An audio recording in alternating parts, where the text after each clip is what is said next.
కోర్సులో భాగంగా మరొక ముఖ్యమైన పాఠాన్ని మనం కాసేపు ఆలోచిద్దాం. కళ్ళు మూసుకొని అందరూ ప్రార్థన చేసుకుని మనం నేరుగా వాక్యంలోకి వెళ్దాం. పరలోకమందున్న మాట్లాడిన తండ్రి, మరొకసారి మీ జ్ఞానాన్ని నేర్చుకోవడానికి మీ పిల్లలమైన మాకందరకు మీరు ప్రసాదించిన ఈ అమూల్యమైన సమయానికై మీకు కృతజ్ఞతలు. దేవా,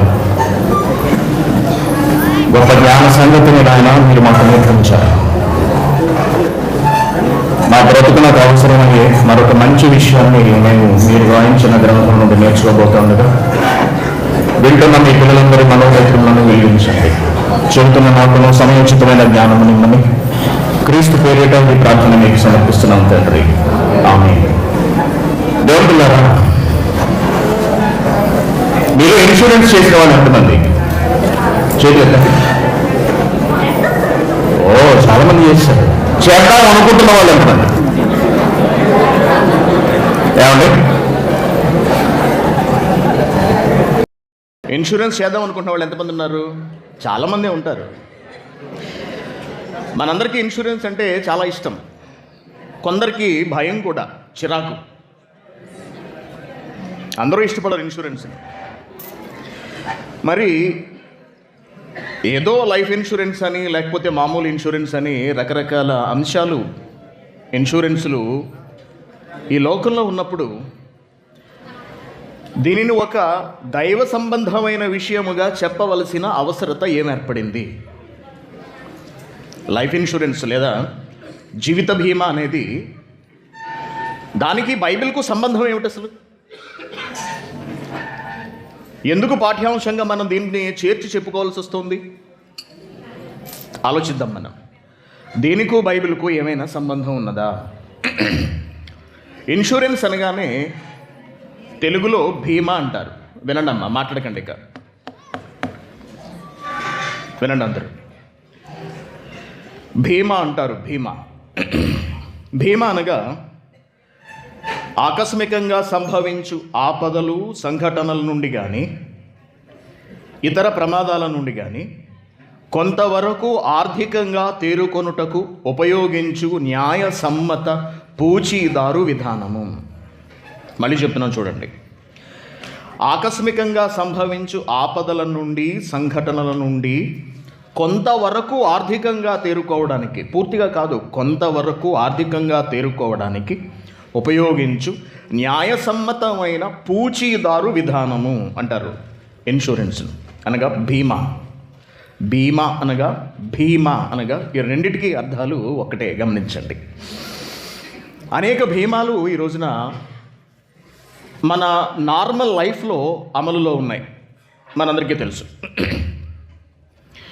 జీవిత బీమా, ఆరోగ్య బీమా, వాహనాలకు బీమా, పంటల బీమా, సరుకు బీమా. సరుకులకు గిడ్డంగిలో సరుకు ఉందనుకోండి, గొడౌన్లో సరుకు ఉంటే వాటికి బీమా చేస్తారు, జీవితానికి బీమా చేస్తారు. హెల్త్ ఇన్సూరెన్స్ అంటారు, ఆరోగ్యానికి బీమా చేస్తారు. ప్రయాణాల బీమా, సరుకును ట్రాన్స్పోర్ట్ చేస్తున్నాం, ట్రాన్స్పోర్ట్ చేసే సరుకు కూడా బీమా చేస్తారు. మీకు ఒక విషయం తెలుసా అండి? మన విమానాల్లో ఇంటికి వెళ్తుంటాం కదా, మన మీద కూడా కొన్ని బీమా కంపెనీలు బీమా చేస్తాయి. వాళ్ళు ఒకవేళ ఆకస్మికంగా మన ఫ్లైట్ యాక్సిడెంట్ లాంటిది ఏదో జరిగింది, అప్పుడు వాళ్ళు క్లెయిమ్ చేసి వాళ్ళు కొంత తీసుకుని మనకు కొంత ఇస్తారు. మనకు తెలియదు ఆ సంగతి, అది టికెట్లోనే ఇన్క్లూడ్ అయి ఉంటుంది, ఫ్లైట్ టికెట్లో. ఇలా ఎన్నో విధాలైనటువంటి బీమాలు నేటి సమాజంలో అమలులో ఉన్నవి. ఇకపోతే ఈ బీమాలన్నిటిలోకి అత్యంత ప్రధానమైనది జీవిత బీమా, లైఫ్ ఇన్సూరెన్స్ అంటారు.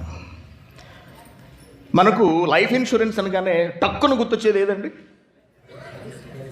ఎల్ఐసి. ఇంకా ఎల్ఐసి, లైఫ్ ఇన్సూరెన్స్ కార్పొరేషన్ అంటారు కదా ఇండియాలో, life insurance corporation. Very good. ఇంకా ఎల్ఐసి అనగానే మనకు గుర్తొచ్చేది, ఆలోచించండి, LIC agent. LIC agent LIC agent కానీ ఎదురు పడ్డాడా? అటు ఇటు పారిపోతామండి మనం. ఎందుకంటే పట్టుకున్నారా ఇంకా వదలరు, విడిచిపెట్టరు, ఇంకా బంకలాగా అలా అంటుకుని పీకేస్తారు. ఒక పాలసీ తీసుకోండి, ఒక పాలసీ తీసుకోండి, ఒక పాలసీ తీసుకోండి అంటూ. ఇకపోతే మన దేశంలో పేరెన్నిక గన్న ఇన్సూరెన్స్ కంపెనీలు ఉన్నాయి. మీరు చెప్పినట్టుగా లైఫ్ ఇన్సూరెన్స్ కార్పొరేషన్, పీర్లెస్ ఉంది, ఎత్తేసారా? పీర్లెస్ అని ఒకప్పుడు ఉండేది, ఓరియంటల్ ఇన్సూరెన్స్, ఇంకా చాలా రకాలైనటువంటి ఇన్సూరెన్స్లు ఉన్నాయి మనకు తెలుసు. కువైట్లో కూడా వార్బా ఇన్సూరెన్స్ అని, తకాఫుల్ ఇన్సూరెన్స్ అని చాలా ఇన్సూరెన్స్లు ఉంటాయి. షూన్ వీసాల వాళ్ళు తప్పనిసరిగా ఇన్సూరెన్స్ చేయవలసిందే. తెలుసా మీకు ఈ సంగతి? బయట కమ్మలు కుట్టించుకునే వాళ్లకు ఈ విషయం అర్థమవుతుంది. 48 దినాల్లో 52 దినాల్లో ఇప్పుడు ఈ కువైట్లో ప్రతి ఒక్కరూ ఖాదిములు కాకుండా షూన్లో ఉన్న వాళ్ళు డెఫినెట్గా ఇన్సూరెన్స్ చేయవలసిందే. జీవిత బీమా అంటే ఏమిటి అసలు? వీటన్నిటిలోకి జీవిత బీమా అత్యంత ప్రధానమైనది అని మనం చూసాం కదా. అసలు జీవిత బీమా అంటే ఏమిటి? జీవిత బీమా అనగా నిర్ణీత కాలంలోపు తాను మరణిస్తే తాను సూచించిన వ్యక్తికి కొంత సొమ్ము చెల్లించడానికి ఏర్పాటు చేసుకొనిన ఒక విధానము. అర్థమైందా అండి? నిర్ణీత కాలంలోపు 10 ఏళ్ళకు ఉంటుంది బీమా. ఈ 10 ఏళ్లలోపు ఇన్సూరెన్స్ చేసిన నేను కనుక మరణిస్తే నేను నామినీగా ఎవరినైతే సూచించానో వారికి కొంత సొమ్ము చెల్లించాలి. దానికి గాను సదరు వ్యక్తి, ఒకవేళ నేను ఇన్సూరెన్స్ చేస్తే ఆ సొమ్మును వాయిదాల రూపంలో ఇన్సూరెన్స్ కంపెనీకు చెల్లించవలసి ఉంటుంది. ప్రీమియం అంటారు కదండి, 3 నెలలకు 6 నెలలకు తిన్నా తినకపోయినా ముందు ఇన్సూరెన్స్ కడుతూ ఉంటాం. Very good. ఇప్పుడు ప్రశ్న అడుగుతాను నేను, ఇన్సూరెన్స్ ఎందుకు చేయాలి?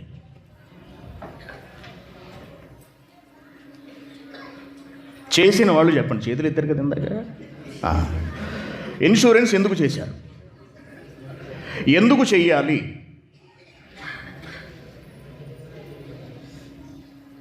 ఆలోచించండి.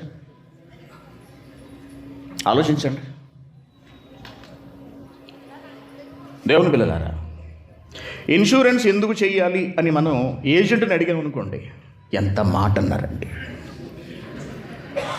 మీ మీద మిమ్మల్ని నమ్ముకుని ఒక ఆవిడ వచ్చింది. ఎవరావిడ? భార్య.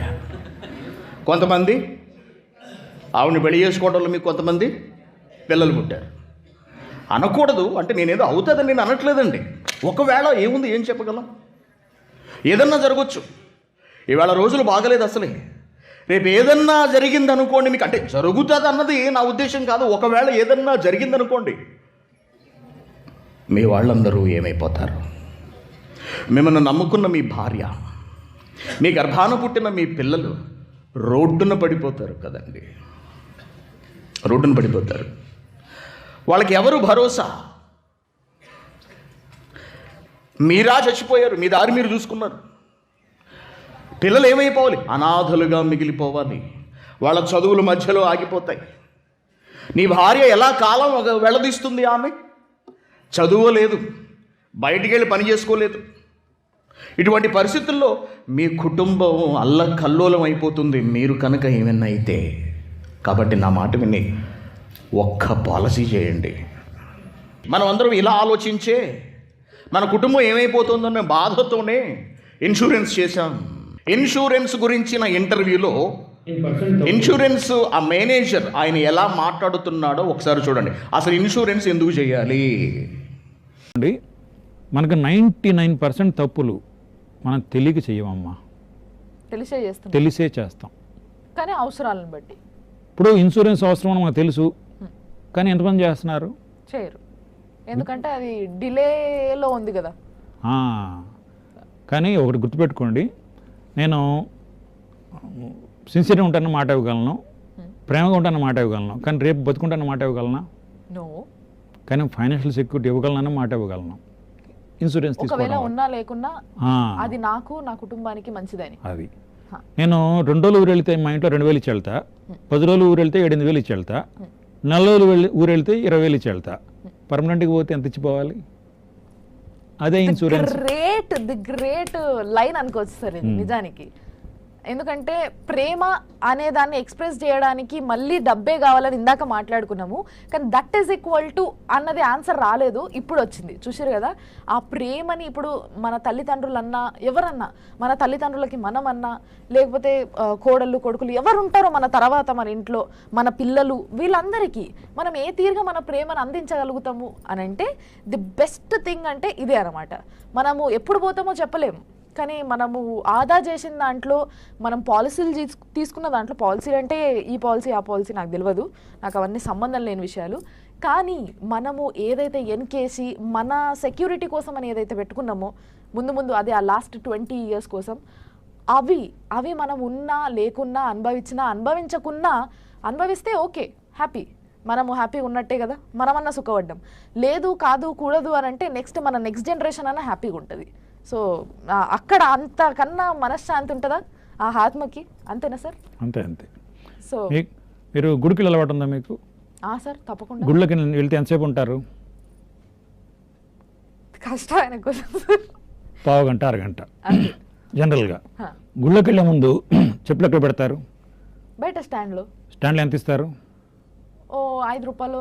రేట్లు పెరిగినాయి, వాళ్ళు కూడా పెంచారు కదా. అవును సార్. అంటే గుడ్ స్టాండ్లో పెట్టకుండా బయట పెడితే మీ చెప్పులు పోవచ్చు పోకపోవచ్చు, అయినా రిస్క్ ఎందుకని మీ సెకండ్ హ్యాండ్ చెప్పుల్ని పావు గంట కోసం 5 రూపాయలు పెట్టి ఇన్సూరెన్స్ చేయించి గుళ్ళోకి వెళ్తున్నారు కదా. మరి సెకండ్ హ్యాండ్ చెప్పులకి ఇన్సూరెన్స్ చేయిస్తున్నారు కదా, మరి మనకి ఇన్సూరెన్స్ అవసరం లేదా కదా? చెప్పుల కంటే హీనమైందా జీవితం? చెప్పులకే మనం ఇన్సూరెన్స్ చేస్తున్నాం కదా, మరి మనకి ఇన్సూరెన్స్ అవసరం లేదా అంటున్నాడు. సో ఇవన్నీ వింటుంటే మనకి ఏమనిపిస్తుందంటే ఇన్సూరెన్స్ అవసరం. నెక్స్ట్,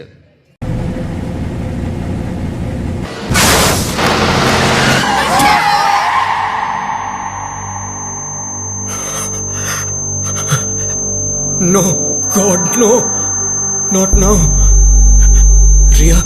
रिया अपने क्लास के बाहर वेट कर रही होगी, ढूंढेगी मुझे. रिया और रोहन को सुबह बाय भी नहीं बोला. रोहन को प्रॉमिस किया था उसका मैच अटेंड करूंगा. और मीरा अकेले, बच्चों का ध्यान, उनकी पढ़ाई, बस अगर कुछ वक्त मिल जाए तो मैं सब संभालूंगा. प्लीज.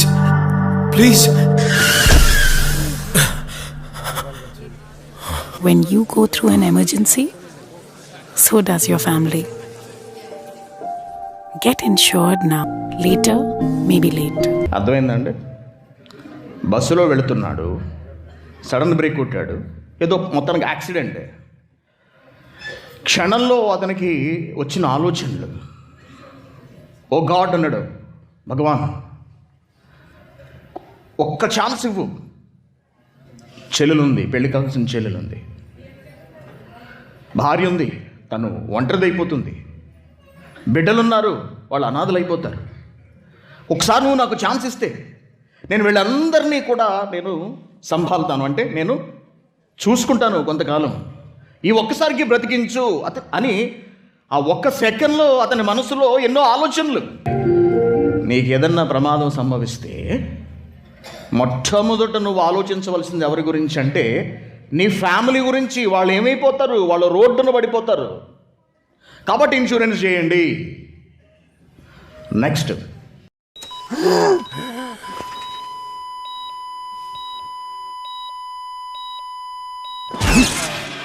कौन हो आप? यमराज। यमराज, तुम्हारा टाइम खत्म हो गया। यमराज प्लीज मुझे छोड़ दो. मेरे घर वालों का क्या होगा? बहन की शादी, बेटी की पढ़ाई, घर का खर्चा, गाड़ी की EMI. क्यों, टर्म इंश्योरेंस नहीं लिया तुमने? भूल गया. हमें policybazaar.com पे 1 करोड़ का टर्म इंश्योरेंस सिर्फ ₹680 महीने में मिल रहा है. वो भी नहीं ले पाया तू. तुम जैसे लोग हैं जो अपने परिवार का ध्यान नहीं रखते. अब भुगतो. चलो खड़े हो, चलो भैया, टाइम रहते टर्म इंश्योरेंस करवा लो policybazaar.com पे. अस्पताल में चप्पल पहन के घूमेगा. चल. అర్థమైంది కదండి? చచ్చిపోయాడు, యమధర్మరాజు కళ్ళ ముందు కనిపించాడు. ఏంటి నన్ను తీసుకుపోవడానికి వచ్చావా? నాకు చెల్లి ఉంది, చదువుతున్న పిల్లలు ఉన్నారు, భార్య ఉన్నారు, అదేంటి నువ్వు ఇన్సూరెన్స్ చేయలేదా అని అడుగుతాడు. నేను మర్చిపోయాను సార్, తెలివి తక్కువ పనులండి నోరు మూసుకుని పదాన్ని తీసుకెళ్తున్నాడు. దేవుని పిల్లారా, నైస్, వెరీ గుడ్. ఇక్కడ ఒక ముఖ్యమైన విషయం వీటన్నిటిలోనూ మనం గమనించవలసింది, అసలు ఎందుకు ఈ పాఠాన్ని చెబుతున్నాం, ఈ అడ్వర్టైజ్మెంట్స్ ఎందుకు చూపించవలసి వచ్చింది. ఈ అడ్వర్టైజ్మెంట్స్లో ఉన్నటువంటి ఈ సారాంశాన్ని అంతటినీ కనుక మనం గమనించినట్లయితే, మీ కుటుంబ క్షేమం కొరకు, మీ కుటుంబ పరిరక్షణ కొరకు, వారి పోషణ కొరకు మీరందరూ ఇన్సూరెన్స్ చేయండి, మీ జీవితానికి ఇన్సూరెన్స్ చేయండి అనే విషయాన్ని చాలా స్పష్టంగా తెలియజేస్తున్నాయి. Very good. ఇన్సూరెన్స్ చేయడం చాలా అవసరం అండి. ఎందుకంటే మనం పోతే మన కుటుంబం వీధిన పడిపోతుంది, రోడ్డును పడిపోతారు. వాళ్ళని ఎవరు చూస్తారు? వాళ్ళని పెంచేదెవరు? వాళ్ళని పోషించేదెవరు? అందుకే మనం ఇన్సూరెన్సు చేయాలి. Very good. జీవిత బీమా అంటే ఒక ధీమా అంటారండి. జీవిత బీమా మనిషికి అభయాన్ని ఇస్తుంది. అభయము, బీమా అంటే అభయము. బీమాకు ఉన్నటువంటి మరొక అర్థము రక్షణ. నీ కుటుంబానికి రక్షణను అందిస్తుంది, రక్షిస్తుంది నిన్ను. Very good. దేవుని పిల్లారు, ఇన్సూరెన్స్ చేసిన తర్వాత ఒక 10 లక్షలకు, 15 లక్షలకు, 20 లక్షలకు ఇన్సూరెన్స్ చేశాడు ఒక యజమాని, ఒక కుటుంబ యజమాని. హ్యాపీగా రిలాక్స్ అయి పడుకుంటాడండి. ఇక నేను పోయినా నా కుటుంబానికి వచ్చిన ఢోకా లేదు, ఇబ్బంది లేదు, వాళ్ళందరూ ప్రశాంతంగా బ్రతుకుతారు. చూపిస్తాడు భార్యకు, ఏమే ఇదిగో నేను పోయినా కానీ మీరందరూ హ్యాపీగా. అవేం మాటలండి, మీకన్నా మాకు డబ్బు ముఖ్యమా అంటుంది పైకి. మీకన్నా మాకు డబ్బు ముఖ్యమా అంటారు. పిల్లలకు, నాన్న ఇదిగోరా ఇన్సూరెన్స్ చేశాను నేను ఇన్ని లక్షలకు, నేను పోయినా కానీ మీ చదువులకు కానీ ఇతరత్ర కార్యక్రమములకు కానీ ఎటువంటి ఆటంకము వాటిల్లదు, మీరందరూ క్షేమంగా ఉండొచ్చు. అవే మాటలు నాన్న, మీరు లేకుండా డబ్బుండే ఏం ప్రయోజనం చెప్పండి, డబ్బు మనుషులను ఇవ్వగలదా అని ప్రశ్నిస్తూ ఉంటారు.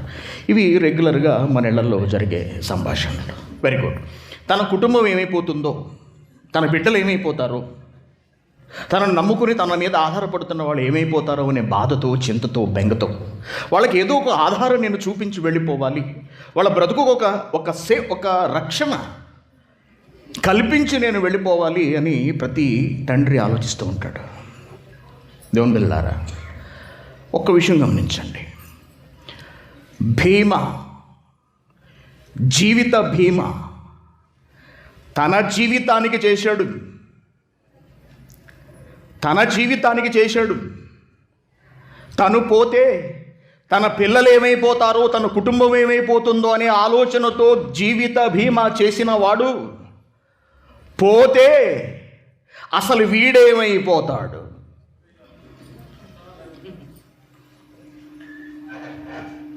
ఎన్ని లక్షలు చేశారు బీమా? 25 లక్షలు. పోయాడు, 25 లక్షలు వచ్చేసాయి.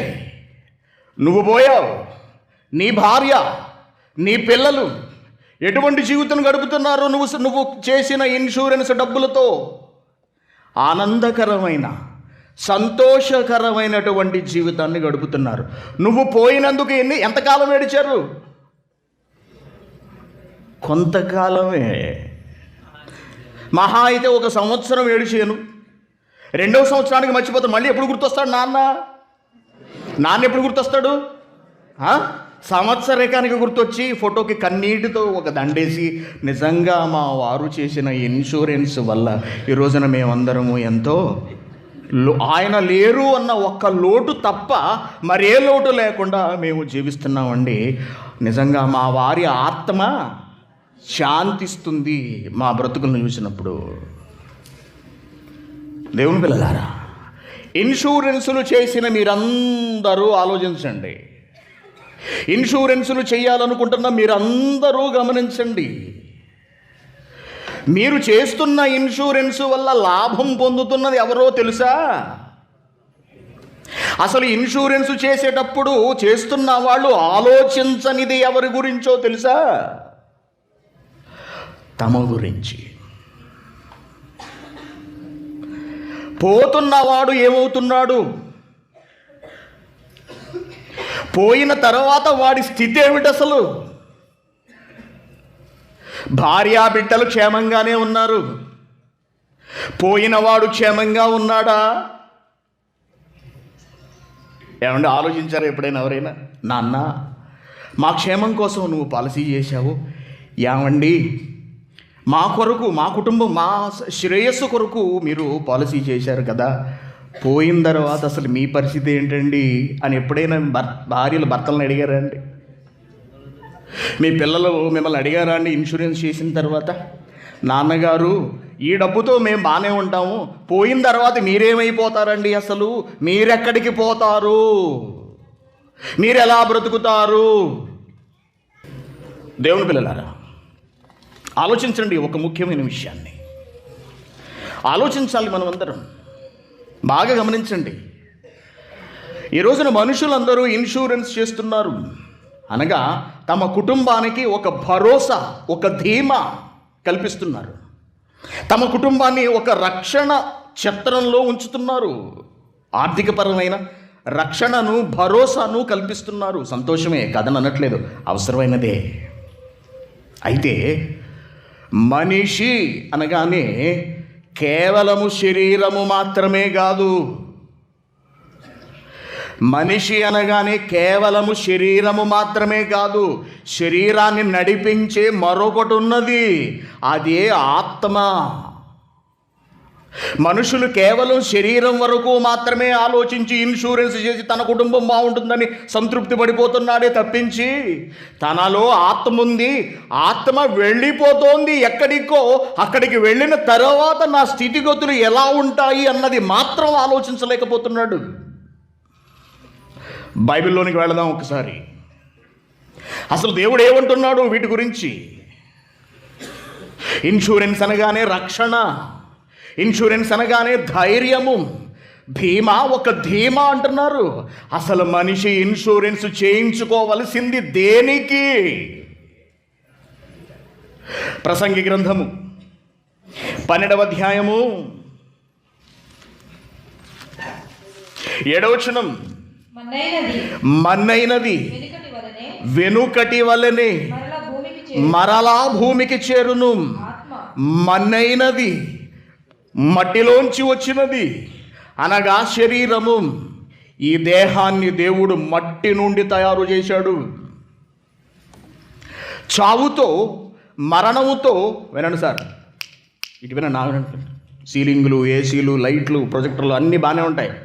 ఎవ్వరు వీటిని చూడాల్సిన అవసరం, వీటి సంగతి మేము చూసుకుంటాం, మీరు ఏం టెన్షన్ పడకండి. మీరు వాక్యం మీద దృష్టి పెట్టండి. మీరు వచ్చింది ఏసీలు చూడడానికి కాదు, దిక్కులు చూడడానికి కాదు, బయటికి వెళ్ళి సిగరెట్లు కాల్చుకోవడానికి కాదు, మాటలు వినడానికి. మీ బ్రతుకు పరమార్థం ఏమిటో,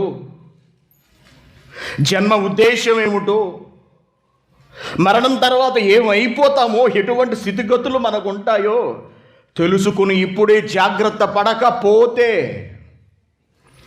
ఇన్సూరెన్స్లు మన వెనకోళ్ళని కాపాడతాయి, మనల్ని కాపాడలేవు.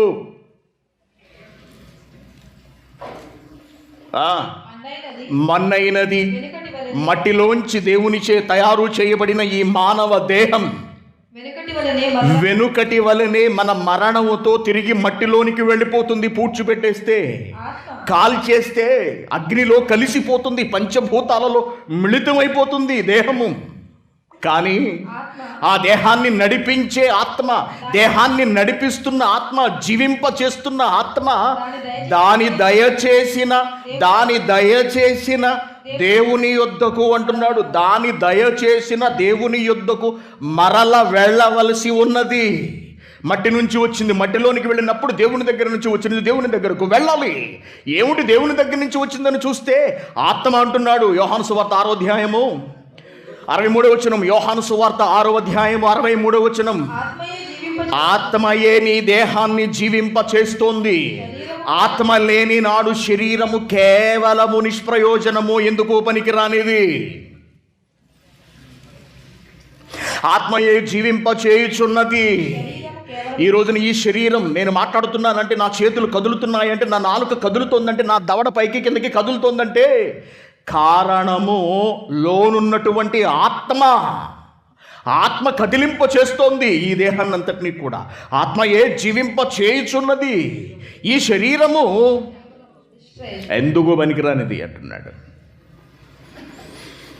అంటే శరీరము కన్నా ఆత్మ అత్యంత ప్రాముఖ్యమైనది, అత్యంత ప్రశస్తమైనది, అత్యంత అవశ్యమైనది, ఎంతో జాగ్రత్త తీసుకోవలసినది. ఎందుకంటే మరణానంతరం ఆత్మ వెళ్ళేది అగ్నిగుండానికి.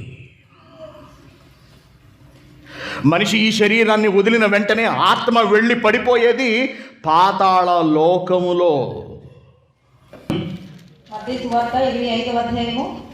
సువార్త 25వ అధ్యాయము 30వ వచనం. మరియు పనికి మాలిన ఆ దాసుని వెలుపటి చీకటిలోనికి తోసివేయండి. అక్కడ ఏడుపు, అక్కడ ఏడుపు. ఎక్కడ? పాతాళ లోకంలో ఏడవటం. ఎక్కడికి తోయమంటున్నాడు? ఎక్కడ తోసేయమంటున్నాడు? వెలుపటి చీకటిలోనికి తోయండి. అక్కడ ఏముంటుందంటే ఏడుపు, పండ్లు కొరుకుటయు ఉండును. మార్కు సువార్త 9వ అధ్యాయము, మార్కు సువార్త 9వ అధ్యాయము 48వ వచనం. నరకమున వారి పురుగు చావదు, అగ్ని ఆరదు. నరకమున పురుగు చావదు, అగ్ని ఆరదు. భగభగ మండే అగ్నిగుండంలోనికి మనిషి మరణానంతరం శరీరాన్ని విడిచిపెట్టి ఆత్మగా వెళ్ళి పడిపోతాడు. ఎవ్వడు ఆపలేడు దీన్ని. ఏ వైద్యము ఆపలేదు దీన్ని. ఏ జ్ఞానము నిలువరించలేదు ఈ ప్రపంచంలో చావుని. ఆత్మ ప్రయాణాన్ని ఆపలేరు. ఎంతకాలం చచ్చిపోకుండా ఆపగలరండి? వెంటిలేటర్ మీద బ్రతుకుతున్నాడండి అంటారు. అంటే ఏమిటండి వెంటిలేటర్ మీద బ్రతకడం అంటే ఏంటన్నా? ఏదో హార్ట్ అటాక్ ఏదో వచ్చింది, లేదా ఊపిరితిత్తులు ఊపిరి అందట్లేదు. వెంటిలేటర్ అని కృత్రిమంగా శ్వాస అమరుస్తారు. అది తీసేస్తే వాడు పోతాడు. అది అమర్చి వాడిని బ్రతికించడం వల్ల ఎంతో ఖర్చు. దానివల్ల ఏం చేస్తారు? ఏమండి ఎంతకాలం ఇలా ఉన్న ఇక ప్రయోజనం లేదండి, తొలగించేస్తే మీకు ఖర్చు తగ్గుతుంది. అప్పుడు ఏం చేస్తాం? వెళ్ళి ఒకసారి చివరిసారిగా చూసుకుని కొన్ని రోజులు ఉంచండిరా అని బ్రతిమలాడినా కానీ వద్దునన్నా ఖర్చు, ఇన్సూరెన్స్ ఉందిలే మేము చూసుకుంటాం తర్వాత. వెంటిలేటర్ తీసేస్తారండి. అప్పుడు మన పరిస్థితి ఏమిటి? మన పరిస్థితి ఏమిటి? శరీరం వదలడమే ఆత్మ వెళ్ళి అగ్నిగుండంలో పడిపోతుంది. లూకా సువార్త 16వ అధ్యాయము, లూకా సువార్త 16వ అధ్యాయము 19వ వచనం. ధనవంతుడు ఒకడున్నాడు. చూడండి, ఇన్సూరెన్స్, జీవిత బీమా పథకము. కుటుంబం గురించి ఆలోచించి, భార్యా పిల్లల గురించి ఆలోచించి, వాళ్ళ యోగక్షేమాలు, వాళ్ళ చదువులు, వాళ్ళ ఇళ్ళు, వాళ్ళ కరెంటు బిల్లులు, వాళ్ళ వాటర్ ట్యాక్సులు, వీటన్నిటినీ కట్టడం కొరకు శుభ్రంగా ఉచితంగా ఇన్సూరెన్స్ చేయించిస్తే మనం చచ్చిపోయిన తర్వాత వాళ్ళు దానితో హ్యాపీగా బ్రతుకుతూ ఉంటారు. కానీ మన స్థితి వినాలందరూ, అవి తర్వాత చూదురుగా అయిపోయిన తర్వాత. ధనవంతుడు ఒకడున్నాడు. మనం బ్రతికొండగా దిక్కుమాలినవన్నీ చూడటం వల్లే చచ్చిపోయిన తర్వాత ఎక్కడికి వెళ్తామో మనకు అర్థం కావట్లేదు. ఇక్కడ కూర్చున్నంతసేపు అన్నా దృష్టి నా మీద పెట్టండి అయ్యా అని గంట నుంచి బ్రతిమలాడుతుంటే రబ్బర్ షీట్లు ఎలా ఉన్నాయి, ఏసీలు ఎలా పనిచేస్తున్నాయి, కిటికీలు ఎలా ఉన్నాయి, అసలు వీడి మేసాలు రంగేశాడా లేకపోతే ఒరిజినల్ అయినా లేకపోతే జుట్టుకు రంగేశాడా, ఈ పరిశీలన. దయచేసి శ్రద్ధగా వినండి దేవుని పిల్లలారా. కొన్ని వేల దినార్ల ఖర్చుతో మేము దీన్ని జరుపుతున్నాము తెలుసా. ఇది అయిపోయిన తర్వాత మేము మీ దగ్గర చందాలు అడగమండి. మేము మా అందరి కష్టంతో ఎందరో చిన్న చిన్న పనులు చేసుకుంటున్న తల్లులు, చెల్లెళ్ళు, అక్కలు, సహోదరులు, తమ్ముళ్ళు అందరూ తమ రక్తాన్ని ధారపోసి ఒక చోటకు కూర్చి ధనంగా మార్చి నా చేతిలో పెడితే, ఎందరో రోడ్ల మీద తిరిగి పాంప్లెట్లు పంచిపెట్టి మిమ్మల్ని మీకు అందరికీ ఫోన్లు చేసి బ్రతిమలాడి తీసుకొస్తే ఈ కార్యక్రమం జరుగుతుంది. దేవుని పిల్లలారా, ఇది ఏదో సరదాగా చేస్తున్న కార్యక్రమం కాదండి. మాకేమైనా డబ్బు ఎక్కువైపోయింది అనుకుంటున్నారా? మీకు నిజాలు తెలియాలి. మీ బ్రతుకు ఎందుకున్నదో, ఎక్కడి నుండి ప్రారంభం అవుతున్నదో, ఎక్కడికి వెళుతుందో మీరు అర్థం చేసుకోవాలి. బ్రతికుండగానే ఈ ప్రపంచ మానవాళి క్రైస్తవులముగా, క్రీస్తును ధరించుకున్న వాళ్ళముగా మా దేవుడు మాకిచ్చిన ఆజ్ఞ అది, సర్వలోకమునకు వెళ్ళి ఈ సర్వ ప్రజలకు సువార్త ప్రకటించు అని ఒక్క మాట ఆయన చెప్పబట్టే ఈ రోజున ఇంత కార్యక్రమానికి మేము పూనుకున్నాం. ప్రపంచ ప్రజలను సంస్కరించాలి, వెలిగించాలి దేవుని మాటలతో. ఈ దేశంలో ఉన్న వాళ్ళందరికీ దేవుని మహాజ్ఞానాన్ని పరిచయం చేయాలి. సరదాకి చేయట్లేదండి మేము ఇదంతా, మీ మేలు కోరి చేస్తున్నాం. మిమ్మల్ని ప్రేమించి, మా దేవుణ్ణి ప్రేమించి. అర్థం చేసుకోండి దయచేసి. మనలాగే ఏమీ పట్టని వాడు ఒకడు ఇష్టానుసారంగా బ్రతికి చచ్చాడు. అతడు ఉదారము బట్టలను సన్నపునార వస్త్రములు ధరించి అతడు బహుగా ప్రతిదినము సుఖపడుచుండేవాడు. లాజరును ఒక దరిద్రుడున్నాడు, వాడు కురుపులతో నిండిన వాడై ధనవంతుని ఇంటి వాకిట పడి ఉండి అతని బల్ల మీద పడి నుండి రొట్టె ముక్కలతో ఆకలి తీర్చుకొనగోరెను. అంతేకాక కుక్కలు వచ్చి అతను కురుపులు నాకెను. ఇద్దరు మనుషులున్నారు, ఒకడు ధనవంతుడు, ఒకడు కటిక దరిద్రుడు, బీదవాడు. దరిద్రుడు కూడా చచ్చిపోయాడు, ధనవంతుడు కూడా చచ్చిపోయాడు. దరిద్రుడు చనిపోయి దేవదూతల చేత అబ్రహాము దగ్గరకు వెళ్ళాడు. ధనవంతుడు కూడా చనిపోయి పాతి పెట్టబడి అప్పుడతడు పాతాళములో బాధపడుచు అనే ఒక పదం వేశాడు. చావడం, కన్ను ముయ్యడం, పాతాళంలోనికి వెళ్ళి బాధపడటం. అంతకుముందే చేశాడు ఇన్సూరెన్స్. ధనవంతుడు ఏం చేశాడు? మంచి ₹1,00,00,000 ఇన్సూరెన్స్ చేశాడు. నువ్వు ఎన్ని కోట్లకు ఇన్సూరెన్స్ చేసినా నీ శరీరాన్ని విడిచిన మరుక్షణం అగ్నిగుండంలోనికి వెళ్ళి పడి వేగిపోవలసిందే, పగపగ మండిపోవలసిందే. తప్పించుకోలేవా? రక్షణ లేదా? ఆత్మకు ఇన్సూరెన్స్ ఏమీ చెయ్యలేవా?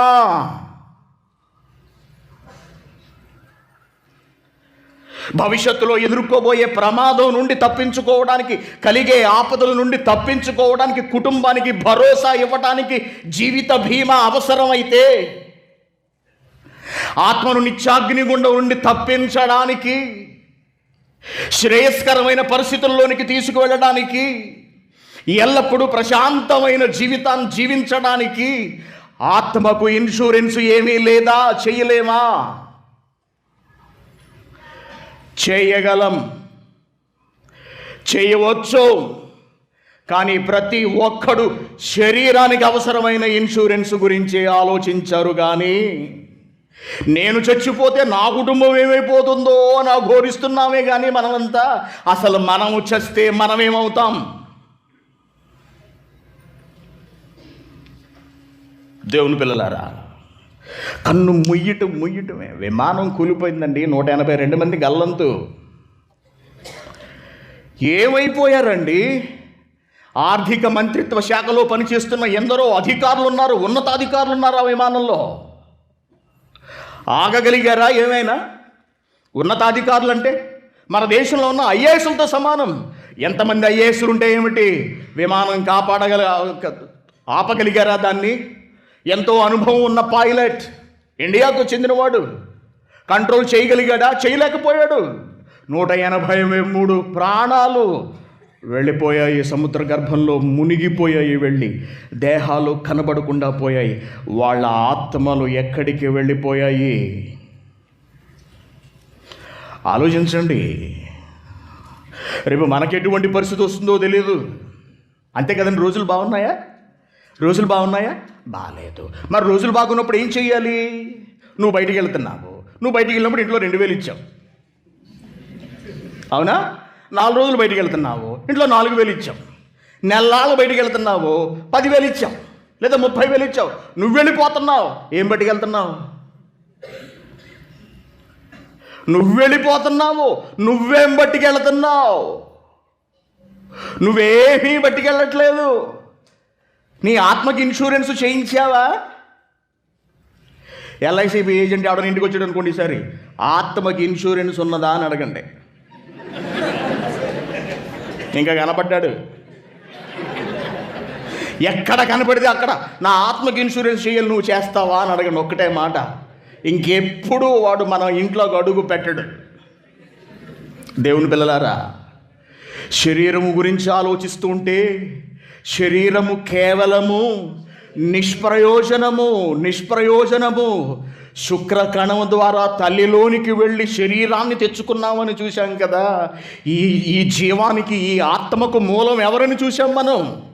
ఆత్మకు మూలం ఎవరని చూశాం మనం? దేవుని నుండి విడివడి వచ్చిన ఆత్మకు మరణం ఉండదు, చావు లేదు. శరీరానికి చావు ఉంటుంది, శరీరం కుళ్ళిపోతుంది, ఆత్మకు చావు ఉండదు. ఏ స్థితిలో ఉంటుందో ఆ స్థితిలోనే ఎన్ని కోట్ల సంవత్సరాలైనా యథాతథంగా జీవిస్తుంది. కారణం ఏమిటంటే ఆత్మకు ప్రారంభకుడు, ఆత్మకు జనకుడు దేవుడు ఆత్మ. దేవుడు నాశనము లేనివాడు, దేవుడు తరిగిపోనివాడు, నశించిపోనివాడు. కాబట్టే మనలో ఉన్న ఆత్మకు కూడా నాశనము లేదు. కానీ నాశనము లేని ఈ ఆత్మను దేవుడు అగ్నిగుండంలో వేసి మండిస్తాడు.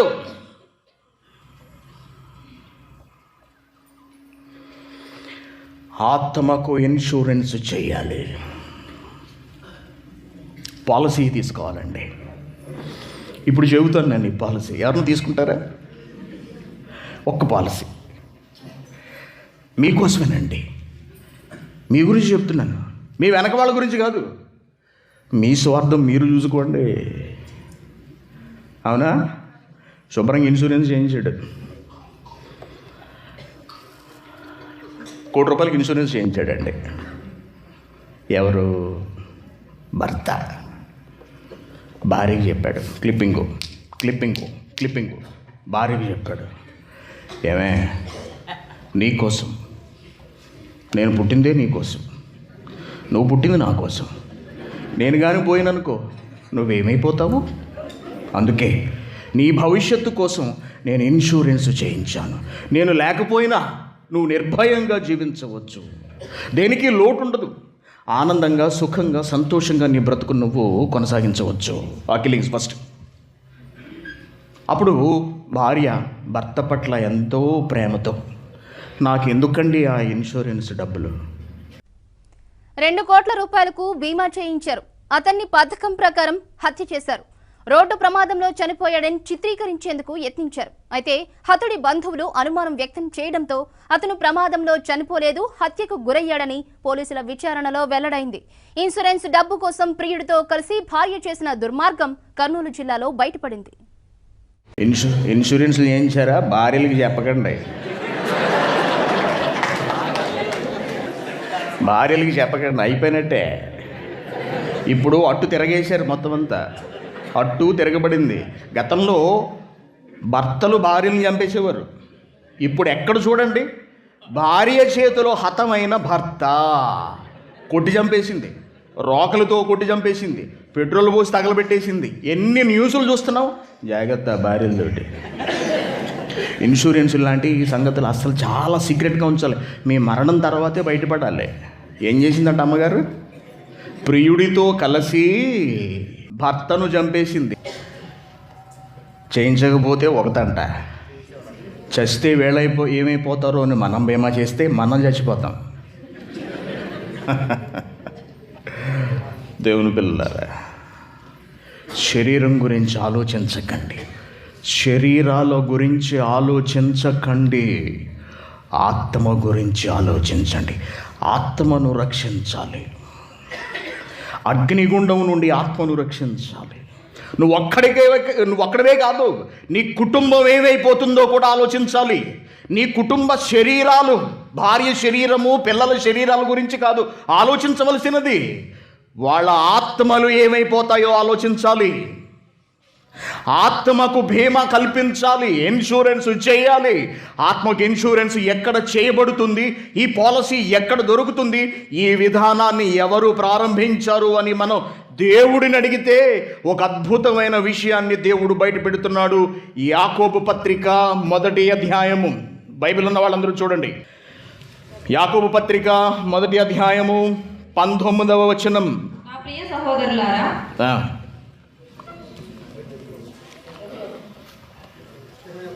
21.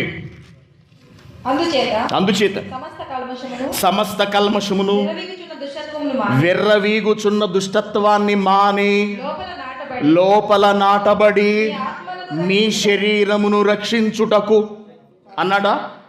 మీ శరీరమును రక్షించుటకు అన్నాడా? మీ ఆత్మను రక్షించుటకు.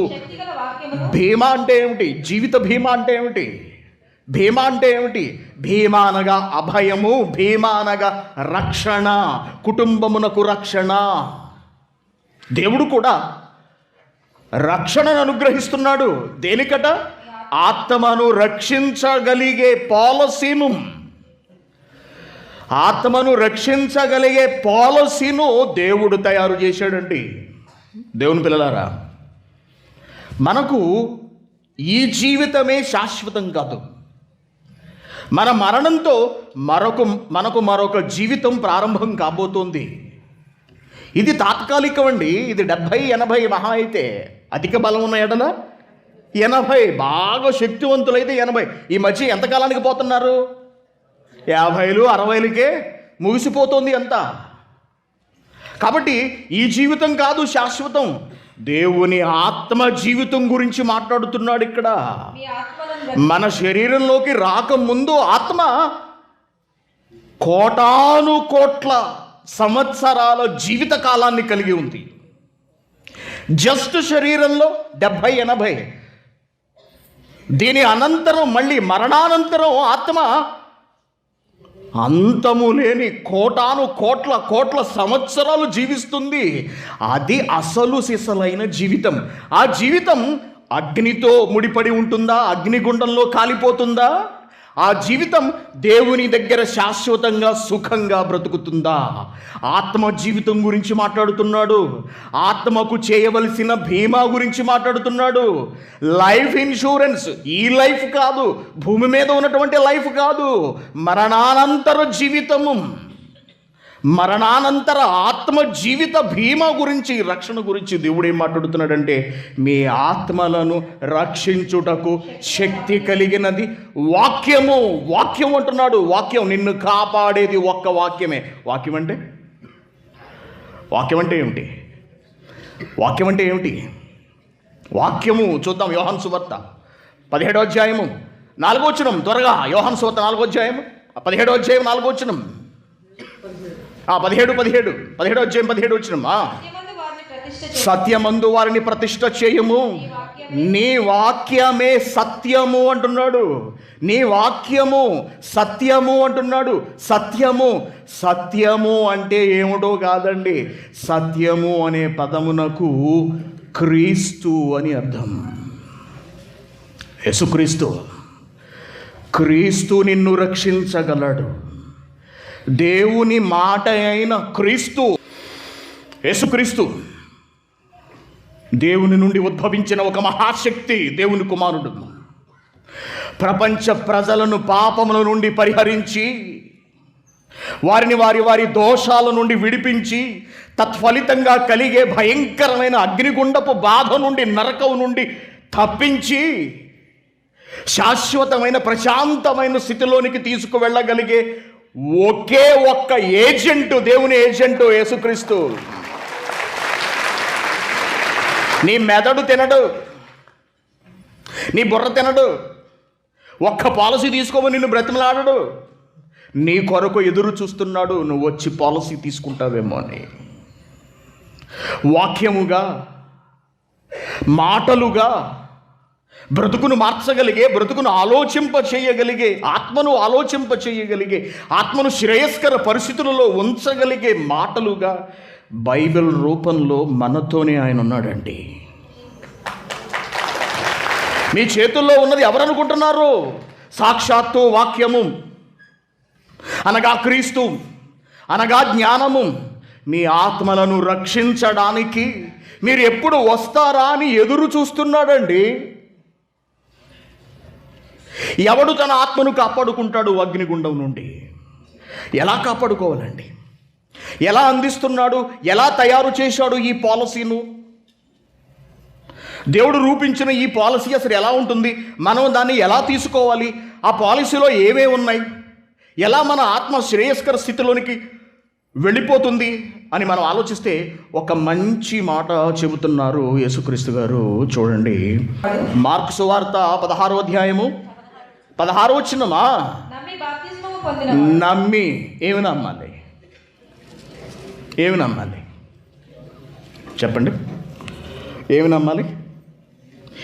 యేసు ప్రభువుని నమ్మండి అని చెబుతూ తిరుగుతూ ఉంటారు అందరూ. ఎందుకు నమ్మాలి? ఏమని నమ్మాలి? నీ ఆత్మను రక్షించేవాడు అని నువ్వు నమ్మాలి. ఇన్సూరెన్స్ చేస్తున్నావు, ఆ కంపెనీని నమ్ముతున్నావా లేదా? Life insurance corporation. అంతకుముందు వరకు ఎవరు నమ్మారు? పీర్లెస్ నమ్మారు కొంతమంది. పీర్లెస్ ఏం చేసింది? బోర్డు తిప్పింది. అలాగే ఎన్నో ఇన్సూరెన్స్ కంపెనీలు ఏం చేశాయి? బోర్డులు తిప్పేశాయి. వాటిని నమ్ముతాం మనం. నమ్మిన భార్య ఏం చేసింది? నట్టేట ముంచి చంపించేసింది వాడి ఏకంగా. భార్యను నమ్ముతావు, పిల్లల్ని నమ్ముతావు, ఆస్తులు సమకూర్చి పెడతావు. పిల్లలు ఏం చేస్తారు? ఆస్తుల కోసం నిన్ను మొక్కల కింద నరుకుతారు. ఆస్తి కోసం తండ్రిని చంపేసిన పిల్లలు ఎంతమంది లేరు చెప్పండి? రాజ్యాధికారం కోసం తండ్రిని చంపేసి సింహాసనం అధిష్ఠించిన తనయులు ఎంతమంది లేరు చెప్పండి? వాళ్ళందరినీ మనం నమ్ముతామే. భార్యను నమ్ముతాము, పిల్లల్ని నమ్ముతాము, ముక్కు ముఖం తెలియని కంపెనీని నమ్ముతాం మనం. ఇన్సూరెన్స్ కంపెనీలు నమ్ముతాం, లక్షల రూపాయలు దారం పోస్తాం. మనల్ని ఎవడైనా కోయిడి తీసుకెళ్తానంటే వాడిని నమ్మేసి లక్షలు పోసేస్తాం వాడి చేతిలో. ప్రతి వాడిని నమ్ముతామే. క్రీస్తును నమ్మలేవా? నీ ఆత్మను రక్షించేవాడంటే నీ ఆత్మను రక్షిస్తాను అన్నవాడిని చూపించండి.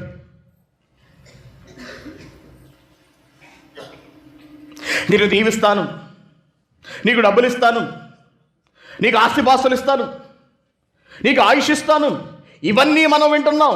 నీ ఆత్మను రక్షిస్తాను అగ్నిగుండం నుండి అన్న ఒకే ఒక్క మహాశక్తి యేసుక్రీస్తు ఈ ప్రపంచంలో. ఆత్మలను రక్షించుటకు శక్తి కలిగిన వాడు. ఏమిటా? ఎలా రక్షించబడుతుంది ఆత్మ? నమ్మి బాప్తిస్మము పొందినవాడు. నమ్మి బాప్తిస్మం పొందాలి. రక్షింపబడును. ఏమి నమ్మి? ప్రభువు మాటలు నమ్మాలి. పాపాలను తీయగలడని నమ్మాలి. దేవుని పిల్లలారా, పాపాలను తీయటం ఏంటండి? మనిషి జీవితం దేవుని ఆలోచనలకు, ఆజ్ఞలకు వ్యతిరేకంగా వెళుతోంది ఈ భూప్రపంచంలో. దేవుడు అనుకున్నట్టుగా ఒక్కడు కూడా జీవించట్లేదండి ఈ భూమి మీద. తత్ఫలితంగా అందరూ అగ్నిగుండానికి వెళ్ళి పడిపోతున్నారు, మండిపోతున్నారు. ఈ పరిస్థితి నుండి తన పిల్లలను కాపాడాలి అని ఒక మంచి నిర్ణయం చేశాడు దేవుడు. పాపం పరిహరించబడాలి అంటే, మనుషులందరూ చేసిన పాపాలు పరిహరించబడాలి అంటే పవిత్రుడైన ఒక వ్యక్తి రక్తం చిందాలి ఈ ప్రపంచంలో అనుకున్నాడు. అందుకే దేవుడు క్రీస్తును పంపించాడు. మనుషులందరూ చేసిన పాపాలకు శిక్షను ఆయనపై విధించాడు. వీళ్ళందరి కొరకు నువ్వు శిక్ష అనుభవించిన ఆయన, తండ్రి మీ ఆజ్ఞగా నేను దాన్ని శిరస వహిస్తాను అన్నాడు. ఈ భూలోకానికి వచ్చాడు. మనము చేసిన పాపాల నిమిత్తం శిక్షను అనుభవించాడు. దానిని అంతటిని తన భుజాన వేసుకున్నాడు. ఒక్క రక్తపు చుక్క కూడా నిలబడకూడదు నీ శరీరంలో, అంతగా నువ్వు ధారపోయాలి. పాప ప్రక్షాళన కొరకు రక్తం చిందక తప్పదు అని దేవుని గ్రంథం ఘోషిస్తోంది. దాన్ని ఈ భూమి మీదకు వచ్చి పాపము చెయ్యకుండా బ్రతికి నిర్వర్తించిన ఒకే ఒక్క మహాశక్తి ఈ ప్రపంచంలో యేసుక్రీస్తు. ఉచితముగా, ఫ్రీగా ఇస్తున్నాడు. మీరేం చేయాల్సిన అవసరం లేదు. జస్ట్ నమ్మండి. నమ్మి బాప్తిస్మం పొందినవాడు పాలసీ తీసుకోవాలి. ఏం చేయాలట? బాప్తిస్మం పొందాలి. నమ్మి బాప్తిస్మం పొందినవాడు రక్షింపబడతాడు. ఎక్కడి నుండి రక్షింపబడతాడు? దేని నుండి రక్షింపబడతాడు? అగ్ని గుండం నుండి రక్షింపబడతాడు. వాడు నేను భరించలేకపోతున్నాను, సహించలేకపోతున్నాను, కాసిన మంచినీళ్ళు ఉంటే నాకు ఇప్పించండి మహాప్రభు అని అబ్రహామును బ్రతిమలాడు చూశారు. ధనవంతుడు ఇందాక అగ్నిగుండంలో బాధపడుతూ. అటువంటి యాతనలు లేకుండా తప్పించగలిగే శక్తి కలిగిన వాడే యేసుక్రీస్తు గారు వాక్యముగా మన ముందు ఉన్నాడు. ఈ పాలసీ చేశారా? తీసుకున్నారా? ఈ పాలసీ తీసుకున్నారా? ఖర్చు అండి ఏమన్నా? ఎంత కట్టాలి? ఎంత చేశారండి? ప్రీమియం ఎంత? 3 నెలలకా 6 నెలలకా ఇన్స్టాల్మెంట్? ప్రతి నెల. మనకు అదే తెలుసు. ఇది ఎందుకు తెలుస్తుంది మనకి? మన ఆత్మ గురించి మనం ఏనాడు పట్టించుకున్నామని అసలు? ఆత్మ గురించి ఎప్పుడైనా పట్టించుకున్నారండి? ఆత్మ ఎక్కడికి వెళ్ళిపోతుందో చచ్చిపోయినారు లేదండి. బ్రతుకు కాలం అంతా ఈ శరీరం గురించే. దీన్ని ఎలా పెంచుతున్నావు, దీన్ని ఎలా పోషిస్తున్నావు, దీనికి ఏం పెడుతున్నావు, దీనికి ఎలాంటి ఇల్లు కొడుతున్నావు, మంచి బట్టలు వేసుకున్నానా లేదా, నా పిల్లలు మంచి బట్టలు వేసుకున్నారా లేదా, మేము మంచి భోజనం చేస్తున్నామా లేదా, ఇంతే. ఆత్మ గురించిన ఆలోచన లేదండి. ఆత్మను గురించి ఆలోచింప చేయడానికి ఈ దేశంలో క్రైస్ట్ చర్చ్ కోవైట్ ఉన్నది. ప్రతి వ్యక్తి ఆత్మను ఆలోచింప చేయడానికే, దేవుని మాటలు తెలియచెప్పి తిరిగి దేవుని దగ్గరకు ప్రతి ఆత్మను పంపించడానికే దేవుడు ఈ దేశంలో క్రైస్ట్ చర్చ్ కోవైట్ని స్థాపించాడు. గర్వంగా చెప్పగలం ఆ మాట. శరీర బోధలు చేయం. దేవుడు నిన్ను ఆశీర్వదిస్తాడు, దేవుడు నీకు దీవెనలు ఇస్తాడు, దేవుడు నీకు కానుకలు ఇస్తాడు, దేవుని ఇంట్లో కార్యం చేస్తాడు, ఇవేమీ చెప్పం. నీ ఆత్మ దేవుని దగ్గరికి ఎలా వెళుతుందో, ఏం పెడితే ఏం చేస్తే వెళుతుందో మాత్రం చెబుతాం ఈ దేశంలో. ఆలోచించండి మీ ఆత్మ గురించి. మీ జీవితానికి బీమా చేయాలి. నమ్మి బాప్తిస్మం తీసుకోవాలి. పాలసీ తీసుకున్న తర్వాత ఏం చేయాలి చెప్తున్నాడు చూడండి. మళ్ళీ రోమిలికి, నమ్మి బాప్తిస్మం పొందినవాడు రక్షింపబడును, నమ్మని వానికి, పాలసీ లేని వాడికి శిక్ష. లైఫ్కి ఇన్సూరెన్స్ చేయని వాడికి శిక్షలోకి తోసేస్తాను నేను అంటున్నాడు దేవుడు. ఇప్పుడు మనం శిక్షలోనికి వెళ్ళాలా, ప్రశాంతతలోకి, నెమ్మదిలోనికి వెళ్ళాలా? ఏది కావాలి? ఏం కావాలండి? శిక్షే కావాలా? మాకు శిక్షే కావాలని నోటి చేతులు ఎత్తండి. ఒకటి. ఒక ఆయన లేచాడు. 2.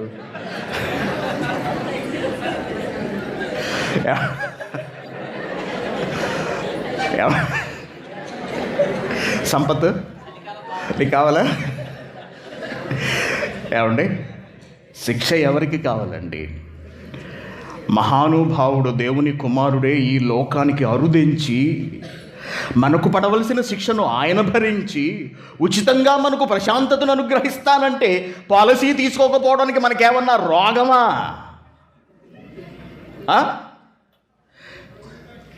ఇందాక చూసారా ఆడేమన్నాడంటే అక్షయ్ కుమార్, ఇన్సూరెన్స్ చేసావా అన్నాడు.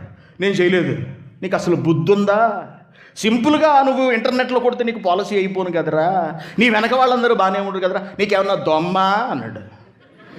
ఇప్పుడు రేపొద్దున మనం అగ్నిగుండంలో బాధపడుతూ మహాప్రభో ఏమిటి మాకు ఈ వేదనలు అని మనం దేవుని ప్రశ్నించామనుకో, ఏరా నీకేమన్నా దొమ్మ? భూమి మీద బ్రతికొండగా ఎప్పుడైనా ఆలోచించావురా? వాడు చెప్పాడు కదరా గొంతు చించుకొని, రక్షణ ఎలా వస్తుందో చెప్పాడు కదరా, అగ్నిగుండం నుంచి ఎలా తప్పించుకోవచ్చో, ఎవరిని నమ్మితే ప్రశాంతత లభిస్తుందో, మరణానంతరం ఆత్మకు శాంతి చేకూరుతుందో తెలియజేశాడు కదరా. వినలేదా? ఇప్పుడు ఏడిచి ప్రయోజనమే ఉన్నది? ఏం చెబుతావు రేపొద్దున మనం దేవుడు ప్రశ్నిస్తే? పాలసీ తీసుకోండి. ప్రపంచంలో ఎవ్వడు ఇవ్వలేడు ఈ పాలసీని, ఒక్క వాక్యమైన యేసుక్రీస్తు గారు తప్ప. ఆత్మను రక్షించే అనే మాట, ఆత్మను రక్షించే అనే మాట విని ఉండరు మీరు ఎక్కడ. ఆత్మ గురించి ఆలోచింపచేసిన వాళ్ళు లేరు ఈ ప్రపంచంలో. తీసుకోండి పాలసీని. తీసుకున్న తర్వాత ప్రీమియమ్స్గా అసలు మనం ఏమేమి చేయాలండి, ఎలా కొనసాగించాలి ఈ పాలసీను అని మనం అడిగితే, రోమిలికి రాసిన పత్రిక 10వ అధ్యాయం 9వ వచనం. రోమిలికి రాసిన పత్రిక 10వ అధ్యాయము 9వ వచనం. అదేమనగా యేసు ప్రభువని నీ నోటితో ఒప్పుకోవాలి. దేనికోసం? నీ బాగు కోసమే. మేము ఒప్పుకోము, యేసు ప్రభు దేవుడు కాదు మేము ఒప్పుకోము, ప్రభువు కాదు మేము ఒప్పుకోము. Okay, no problem. ఏం బాధపడాల్సిన అవసరం లేదు. అంతే కదండి. ఎవరికి బాధ? ప్రతి ఒక్కరి ఎవరెవరు ఏ ఏ మంతకాల్లో ఉన్నారో ఆ మంతకాలలో ఉన్న వాళ్ళు ప్రతి ఒక్కరూ ఉదయం 7 గంటలకల్లా మీ మంతకాల్లో ఉన్న జమియాల ముందు క్యూలో నిలబడండి. ఇండియాలో ఉన్న వాళ్ళందరూ. ఎందుకండి అని అడిగాను. ఏమీ లేదు, ఒక్కొక్కరికి 10,000 దినార్లు ఉచితంగా ప్రభుత్వం ఇవ్వబోతోంది. వావ్! ఏం చేస్తామండి? తెల్లవారేటప్పటికి లైన్లో తీసుకుంటామా తీసుకోమా? ఉచితమేగా, మాకు వద్దండి 10,000 అన్నావు అనుకోండి, నీ కర్మ. 10,000 అంటే భారతదేశంలో ఎంతండి? 25 లక్షలు ఇంచుమించు. నువ్వు హ్యాపీగా జీవించవచ్చురా. ఉచితంగా వస్తూ తీసుకోవడానికి నష్టమే ఉంది. ప్రభువని నీ నోటితో ఒప్పుకొని నీ హృదయమందు విశ్వసించి దేవుడు మృతులలో నుండి ఆయనను లేపినని నీ హృదయమందు విశ్వసించిన ఎడల నమ్మి బాప్తిస్మం పొందినవాడు అన్నాడు. చూశారు? ఏ విషయాన్ని నువ్వు నమ్మాలి అంటే యేసు దేవుని కుమారుడు అని, ఆయన మరణించి తిరిగి లేచాడు అని నువ్వు నమ్మి నీ హృదయమందు విశ్వసించిన ఎడల నువ్వు రక్షింపబడతావు. అగ్నిగుండంలోనికి వెళ్లకుండా. పోయేదేముంది? పోయేదేమేనుందా? లేదే. తర్వాత 13వ వచనం. ఎందుకనగా తర్వాత ఏం చేయాలి? పాలసీని ఎలా కొనసాగించాలి? ప్రభువుని నీ నోటితో ఒప్పుకొని దేవుడు మృతుల్లో నుండి ఆయన లేపనని నీ హృదయం అంగీకరించి నమ్మి నీటిలో మునిగి బాప్తిస్మం తీసుకొని ఆయన నామమును బట్టి ప్రార్థన చేస్తూ పాలసీను కొనసాగిస్తే రక్షించబడతావు. రక్షించబడతాం. ఎక్కడి నుండి రక్షించబడతాం? ఎక్కడి నుండి రక్షించబడతాం? తాడు వేశాడు, తాడు విసిరాడండి. కొట్టుకుపోతున్నాం నీళ్ళల్లో, తాడు వేశాడు. మనం ఏం చేయాలి? ఇలా చూస్తున్నాం అనుకోండి, తాడు వేస్తున్నాడు. అందుకో నాయన, కాపాడుకో నీ ఆత్మను. ప్రభువుగా నన్ను నమ్ము. నీకు అర్థమవుతుంది దేని కొరకు నమ్మమంటున్నాడు? నీ క్షేమం కొరకే నమ్మమంట, నీ బాగోగు కొరకే నమ్మమంట. ఇంకా మత్తయి సువార్త 24వ అధ్యాయము 13వ వచనం. అంతము వరకు సహించాలి. నువ్వు ఈ పాలసీని తీసుకున్న తర్వాత ప్రీమియంలు కట్టాలా వద్దా? ప్రీమియం కట్టాలి కదండి. ప్రీమియంల మధ్యలో మానేసేవరకు ఏమవుతుందండి? పాలసీ ఎక్స్పైర్ అయిపోతుంది, డెడ్ అవుతుంది, చచ్చిపోతుంది. కాబట్టి మనం ఏం చేస్తూ ఉంటాం? పాలసీలను, ప్రీమియంలను కట్టుకుంటూ, ఇన్స్టాల్మెంట్ కట్టుకుంటూ వెళుతూ ఉంటాం. ఒక్కసారి నువ్వు ప్రభువును నమ్మి బాప్తిస్మం తీసుకున్న తర్వాత దేవునిలో కొనసాగాలి. దేవుని ఆజ్ఞల ప్రకారం కొనసాగకుండా పాలసీలను కట్టడం మానేసావనుకో, ఇన్స్టాల్మెంట్లు అంటే నీ ఇష్టం వచ్చాడు నువ్వు బ్రతుకుతున్నావు అనుకో, దేవుని ఆజ్ఞలను విడిచిపెట్టేసావనుకో, ప్రభువు కొరకు జీవించడం లేదు, నీ కొరకు నువ్వు జీవిస్తున్నావు. ఎందుకు పుట్టావో ఆలోచించలేదు. మన పిల్లలు ఎలా బ్రతుకుతారన్న ఆలోచన ఎక్కువైపోయింది. పిల్లలు నేను చేస్తే ఏమైపోతారన్న ఆలోచన ఎక్కువైపోయింది. నీ ఆత్మను గురించిన ఆలోచన లేదు. మనిషిగా నన్ను ఎందుకు పుట్టించాడనే తలంపు లేదు ఎప్పుడు కూడా. కుక్కగా నేను ఎందుకు పుట్టలేదు, పందిగా నేను ఎందుకు పుట్టలేదు, మనిషిగానే ఎందుకు పుట్టను, నేను వై క్రోమోజోముగానే ఎందుకు వెళ్ళను, ఎక్స్ క్రోమోజోముగా ఎందుకు వెళ్ళలేదు, నేను తల్లి గర్భం నుండి నేల రాలిపోయే కణంగా నేనెందుకు లేను, నేనే ఎందుకు బ్రతికాను, నేనే ఎందుకు పుట్టాను అని ఏమాత్రం ఆలోచించక మనిష్టానుసారంగా మనం బ్రతుకుతూ డబ్బే జీవితంగా మనము జీవిస్తున్నట్లయితే, మనం బ్రతుకుతున్నట్లయితే పాలసీ ప్రీమియములు కట్టడం లేదని అర్థం. అందుకే అంతము వరకు దేవుని ఆజ్ఞలలో నిలవాలి, నడవాలి. సహించని వాడే రక్షించబడతాడు. చివరి వరకు పాలసీలో నిలబడినవాడు. ఆలోచించండి దేవుని పిల్లారా, ఏ ఇన్సూరెన్స్ చేశారు? ఏమంటే మీ పిల్లల గురించి మీరు ఏం ఆలోచిస్తున్నారు? డబ్బులు ఇచ్చేస్తే వాళ్ళు బ్రతికేస్తారు అనుకుంటున్నారా? రేపొద్దున మన కొడుకు మన కళ్ళ ముందే అగ్నిగుండంలో మండుతుంటే వాడిని చూస్తూ మనం, పిల్లాడు హాస్పిటల్లో ఉంటే మనకి ఎలా ఉంటుందంటే, మన కొడుకు హాస్పిటల్లో ఉంటే మన పరిస్థితి ఎలా ఉంటుందండి? మనశ్శాంతి ఉంటుందండి. ఏ తల్లికి కానీ ఏ తండ్రికి కానీ. మన కొడుకు ఐసీయూలో ఉన్నాడు అనుకోండి, బయట నుంచి చూపించారు వాడిని, మనకు గిలగిల ఆడిపోతున్నాడు, పరిస్థితి ఎలా ఉంటుందండి? మనకు భరించగలమండి? ఈ గుండె తట్టుకుంటుందా అసలు వాడిన స్థితిలో చూసి? తల్లి కానీ తండ్రి కానీ గుండె పగిలిపోతుంది. ఏమిస్తున్నారు మీ పిల్లలకి? చదువా? డబ్బా? ఆత్మను రక్షించగలవా అవి? ఏం నేర్పిస్తున్నారు మీ పిల్లలకు? వాక్యమా? 12-13 ఏళ్ల అమ్మాయిలు గర్భవతులైపోతున్నారు మనకు తెలుసు. 12-13 ఏళ్ల కుర్రాళ్ళు ఎయిడ్స్ తెచ్చుకుంటున్నారు మనకు తెలుసు. వెచ్చలవిడి జీవితాలు. చచ్చిపోతున్న తల్లిదండ్రులు ఒక మాట అంటే చచ్చిపోతున్నారు. లోకం బాలేదు. ఎవరు ఎప్పుడు ఎలా మారిపోయి ఎలా రాలిపోతారో తెలీదు. కుటుంబానికి కావలసింది ఈ శరీర సంబంధమైన ఇన్సూరెన్స్ పాలసీలు కాదు. నీ పిల్లలకు నువ్వు ఇవ్వవలసింది భద్రత అది కాదు. వారి ఆత్మను రక్షించగలిగే వాక్యాన్ని ఇవ్వాలి వాళ్లకు. ఇస్తున్నారా మీలో ఎవరైనా? పసితనం నుండే చిన్నపిల్లలకి ఇన్సూరెన్స్ చేశారా? వారి ఆత్మలకు మీరు బీమా రక్షణ కల్పించారా? తల్లిదండ్రులారా ప్రశ్నిస్తున్నాను మిమ్మల్ని, చెప్పండి. ఎప్పటి నుండి కల్పించమన్నాడు? ఎప్పటి నుండి వాక్యంలో పెంచమన్నాడు? ప్రసంగి గ్రంథము 12వ అధ్యాయము 1వ వచనం. దుర్దినములు రాకముందే ఇప్పుడు వీటి యందు నాకు సంతోషం లేదు అని నువ్వు చెప్పు. సంవత్సరములు రాకముందే, తేజస్సునకు సూర్యచంద్ర నక్షత్రములకును చీకటి కమ్మక ముందే, వాన వెలిసిన తర్వాత మరలా మేఘములు మళ్ళీ వర్షించడానికి మేఘములు రాకముందే, నీ బాల్య దినముల యందే మీ సృష్టికర్తను స్మరణకు తెచ్చుకోవాలి మీరు అంటున్నాడు. తల్లిదండ్రులారా, మీ బిడ్డలకు సృష్టికర్త ఎవరో చెబుతున్నారా? ఎలా బ్రతకాలో చెబుతున్నారా? నేర్పిస్తున్నారా? వాళ్ళ ఆత్మల గురించి మీరు ఏనాడైనా ఆలోచించారా? అసలు యేసుక్రీస్తు గారు ఏమన్నారు చూడండి. లూకాసువార్త 23వ అధ్యాయం 28వ వచనం. యేసుక్రీస్తు గారిని కొట్టుకుంటూ తీసుకెళ్తున్నారు పాపం సిలువ వేయడానికి. అది చూడలేక ఆడవాళ్ళందరూ పాపం రొమ్ము గుండెలు బాదుకుంటూ ఏడుస్తున్నారటండి. ఒక్క నిమిషం యేసుక్రీస్తు గారు అలా ఆగి వెనక్కి తిరిగాడండి. యెరూషలేము కుమార్తెలారా, మీకేమన్నా మతిపోయిందా? నా గురించి మీరెందుకు ఏడుస్తున్నారు? మీరేమన్నా చేయగలరా? మీరేమన్నా ఆపగలరా? నా బదులు సిలువ వేయించుకుంటారా? అక్క నాయకుపోయి సిలువ ఇచ్చేసాడు అనుకోండి. వద్దు ప్రభా మీరే వేయించుకోండి, మా వల్ల ఎక్కడవుతుంది. ఏదో 2 కన్నీటి చుక్కలు రాల్చమంటే రాలుస్తాం. కన్నీరు గార్చమంటే గారుస్తాం. పని మాత్రం మనం ఆ బాధ్యతను, ఆ భారాన్ని మాత్రం భుజానికి ఎత్తుకోము.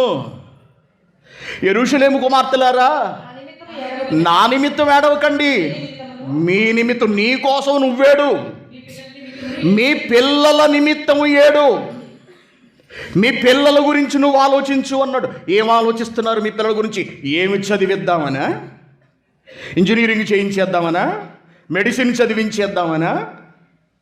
పైలటింగ్ చేసేద్దాం అనుకుంటున్నారా? విమానాలు కూలిపోతున్నాయి. ఐఏఎస్లను చేసేద్దాం అనుకుంటున్నారా? పెట్టలను కాల్చినట్టు కాలుస్తున్నారు ఐఏఎస్లను, ఐపీఎస్లను. డాక్టర్ని చేసేద్దాం అనుకుంటున్నారా? కొట్టలుగా పడి ఉన్నారు డాక్టర్స్.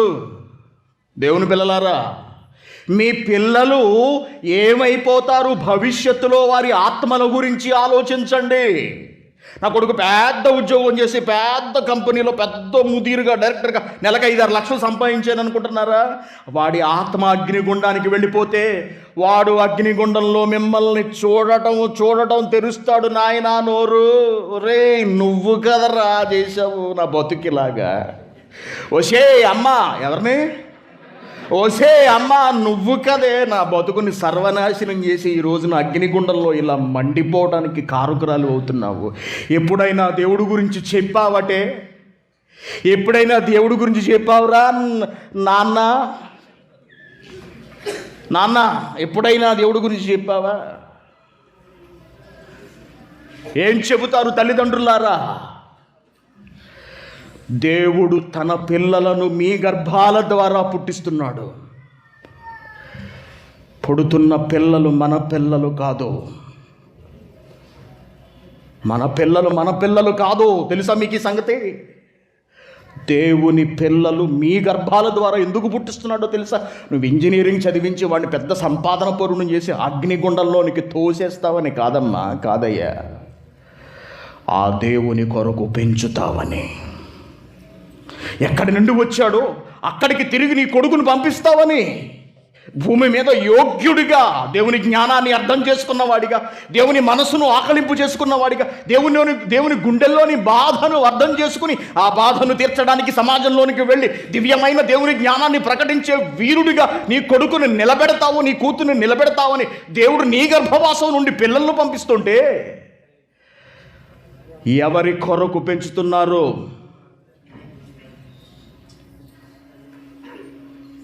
నా గురించి ఏడవకండి, మీ నిమిత్తము, మీ పిల్లల నిమిత్తం ఏడవండి. ఇన్సూరెన్స్ ఆత్మలకు చేయండి. మీ గురించి ఆలోచించుకోండి. ప్రభువుని నమ్మారా? బాప్తిస్మాలు తీసుకున్నారా? 100 రెట్లు ఇస్తానంటున్నాడు, ప్రతిదీ 100 రెట్లు ఇస్తానంటున్నాడు దేవుడు. దేవుని కొరకు బ్రతకండి, మీ ఆత్మను రక్షించుకోండి, ఆలస్యం చేయకండి. కొరింథీయులకు రాసిన 2వ పత్రిక 6వ అధ్యాయము 2వ వచనం. అనుకూల సమయమందు నీ మొరను ఆలకించితిని, రక్షణ దినమందు నిన్ను ఆదుకుంటుని అని ఆయన చెప్పుచున్నాడు కదా. ఇదిగో ఇప్పుడే మిక్కిలి అనుకూల సమయం. This is the time to take a policy. ఇదే రక్షణ దినము. నువ్వు పాలసీ, దేవుడు అందిస్తున్న ఈ జీవిత బీమా పథకాన్ని, నీ ఆత్మ జీవిత బీమా పథకాన్ని అందుకోవడానికి ఈరోజే తగిన సమయం. రేపు ఉంటామని వాళ్ళు ఏమైనా చేయొద్దండి. రేపు మేము బతికే ఉంటామండి అన్నవాళ్ళు ఏమైనా చేయొద్దండి. రేపు ఈ పువ్వుల మొక్క ఉంటుందో ఉండదు అన్నవాళ్ళు చేయొద్దండి. ఇది ఉంటుందా ఉండదా? రేపు ఈ బాటిల్ ఉంటుందా ఉండదా? రేపు నేను ఉంటానో ఉండను అన్నవాళ్ళు, నేను ఉంటాను అన్నవాళ్ళు చేయొద్దండి.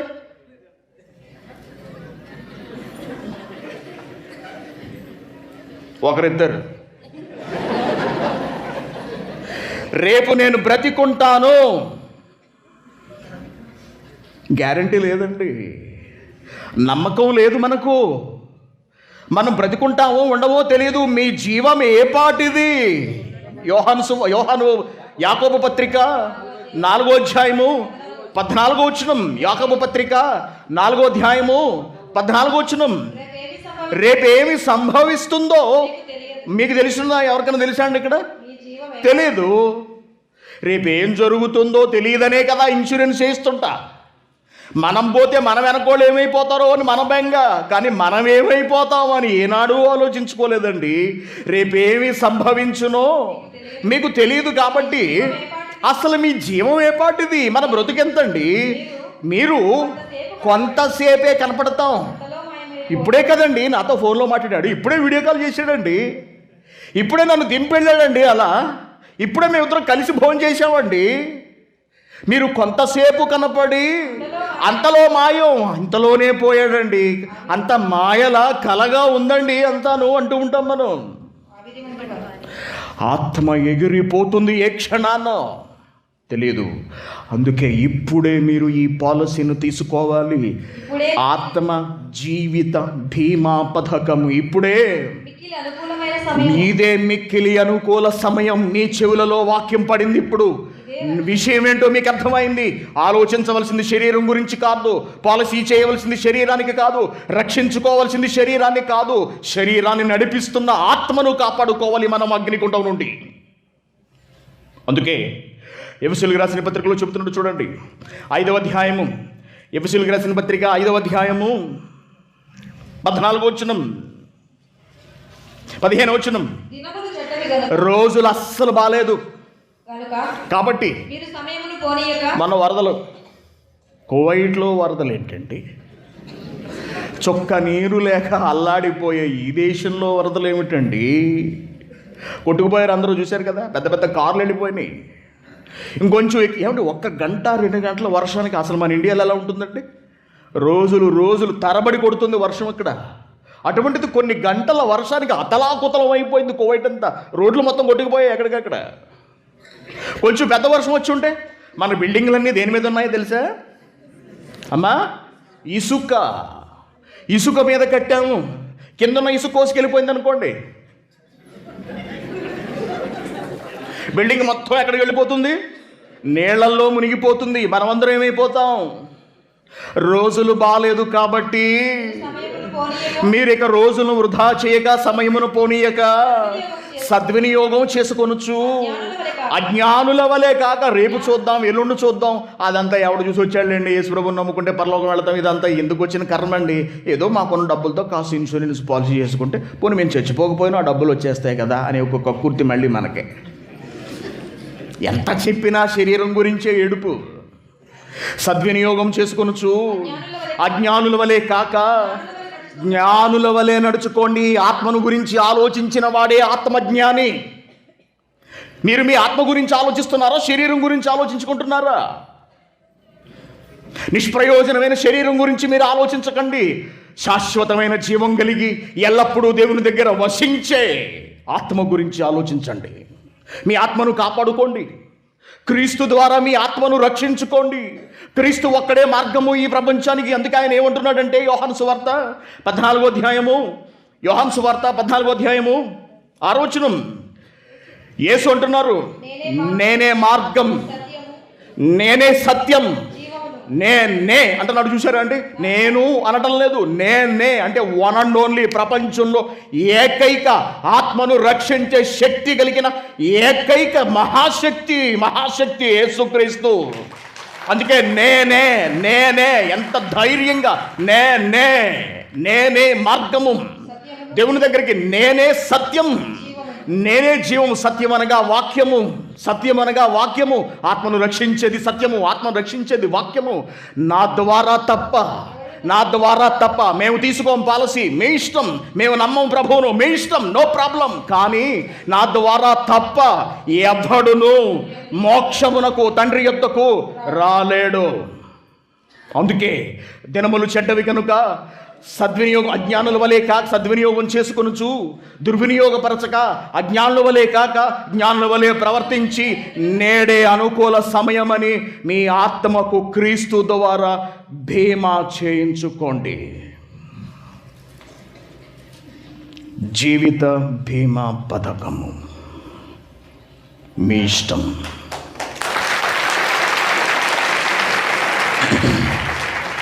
కళ్ళు మూసుకోండి.